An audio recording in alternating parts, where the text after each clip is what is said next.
slight weight disadvantage and a slight reach disadvantage. This is Thailand taking on Thailand. Kiatpetch is representing Udon Thani in the northeast of Thailand, and Chamuag is representing Chiang Mai in the north of Thailand. There's just the amount of tradition that's involved in the sport here in Thailand. So here we go, round number 1. So another righty versus southpaw for this one. Southpaw stands for Chamuag. Southpaw versus an orthodox. So we saw in our last fight, Sai Ratana was a southpaw who beat the orthodox of Petch Kwanchai.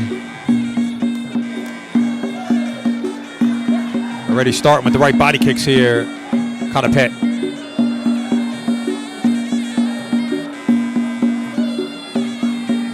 So a little bit of a slower start than what we've seen so far tonight. But again, can't really judge the fight here in Thailand. Traditional 5-round fight based on what you see at the first round.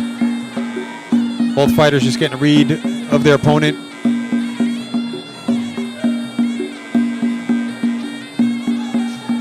Almost a mirror image of each other there, just tapping at that front foot, trying to set up those body kicks and high kicks.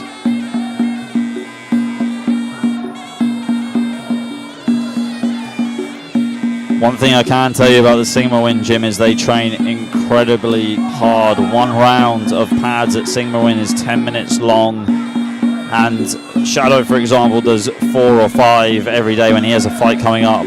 And then not just Muay Thai, he does 3 rounds at least of Muay Thai, then 1 round with the low kick pad to work on his low kicks and, you know, setting up the low kicks with punches, and then he does a round with the boxing coach. So you've got to wonder, I think Kiatpetch definitely has gone through the same grueling training regime that Shadow goes through, and Shadow is one of the best fighters at his weight division in Thailand. I think it's 147 pounds or 154 pounds at the moment.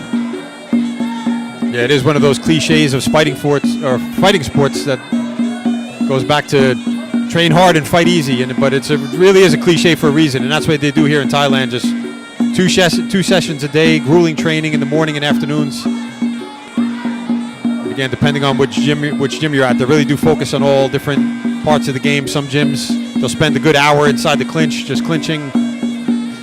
Could really be grueling, and because of the influx of Westerners in the sport now, like you said, they're starting to bring in boxing coaches. They're starting to bring in strength and conditioning coaches, nutritionists.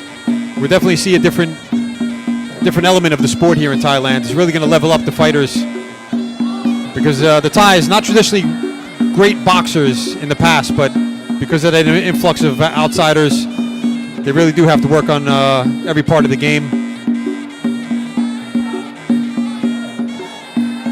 Coming down to our final moments here of the first rounds, just drawing a smile from Kiatpetch.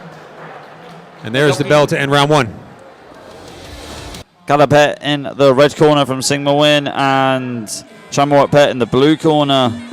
It's sponsored by Adsam Batong, who goes straight into the clinch, and Chamuag getting the side lock there in the clinch, doing a great job to hold on to Kiatpetch, the Muay Cow, the clinch and knee specialist. Kiatpetch just trying as hard as he can to lock on now with the vice grip to Chamuag. But that was a very dominant move there from Chamuag. Yeah, I like what we saw from Kiatpetch though there inside the clinch. You could really tell who an experienced fighter is inside the clinch, because they try to make everything as uncomfortable as possible, not just trying to go for the knee attacks or the elbow attacks, but Kiatpetch also using his chin to drive it in the cheeks and the forehead and the face there of Chamuag. So everything possible to just make it as uncomfortable as possible there inside the clinch. And you saw earlier on right there, Kiatpetch in the red corner just dropping his body weight, making sure that Chamuag couldn't get more of a constricting grip on top there.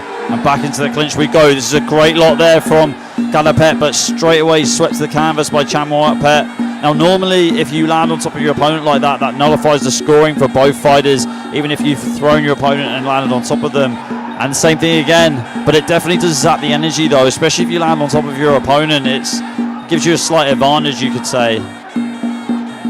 Yeah, sometimes as well you get a lot of people that criticize the sport because they feel like the clinch slows down a Muay Thai fight, but you got to have the clinch in Muay Thai. It's such an important part of the sport. I And because of the rise of entertainment Muay Thai, we're kind of seeing clinch work, or really good clinch fighters. They're slowly starting to disappear. So it's great to see these two fighters wanting to engage inside the clinch and keep that part of the sport alive.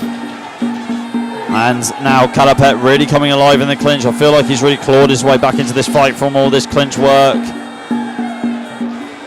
Good two solid knees though there from Chamuag. Not out of it just yet. See the feints there from Kiatpetch as he marched forward. And you see a lot of little tricks from Muay Thai fighters. I mean, we saw Yodvicha Paul sit back in the day. This is talking 10 years ago, John.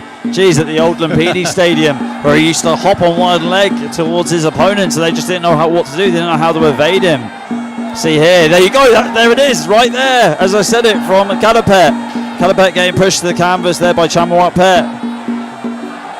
So Muay Thai fighters, even though the clinch is slated in Muay Thai for being quite boring, if you watch it closely, they do very interesting and intricate ways of trying to get into the clinch. Yeah, it's just knowing about the art of the clinch in addition to Muay Thai as well. You really got to be able to appreciate it because it is an art within itself.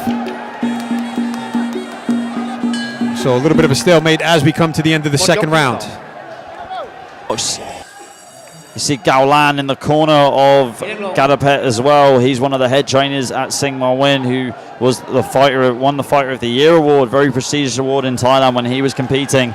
So lots of experience, lots of a bit of advantage, you could say. Ace in the hole for Kiatpetch in the red corner. But I feel like Chamuag slightly ahead, John. Yeah, it's interesting because I would say Kiatpetch is still leading here because of the work inside the clinch.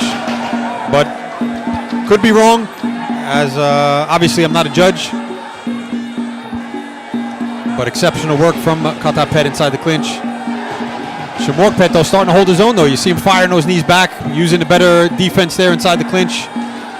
Able to hold his balance. Good sweep there from Chamuag. And getting it up quite slowly here. Fans really getting behind both fighters in the stadium. It's that low lock though from Chamuag. Now you want to be careful that you don't push, hyperextend the back, otherwise that is a foul in Muay Thai. Excellent straight. Oh! Right in the liver. Good shot there. What a stepping knee. Turning the knee, landed with the point, and you could see Kiatpetch, his body shutting down immediately. What a shot. What a shot there. We got to see that again on the replay. Kiatpetch still in a lot of pain. So if Chamuag, I'm sorry, if he wasn't ahead on the scorecards, he definitely proved that he's winning the fight now. I mean, that's just, anything can happen in Muay Thai. A fight can just flip on a dime like that. And we really did see that from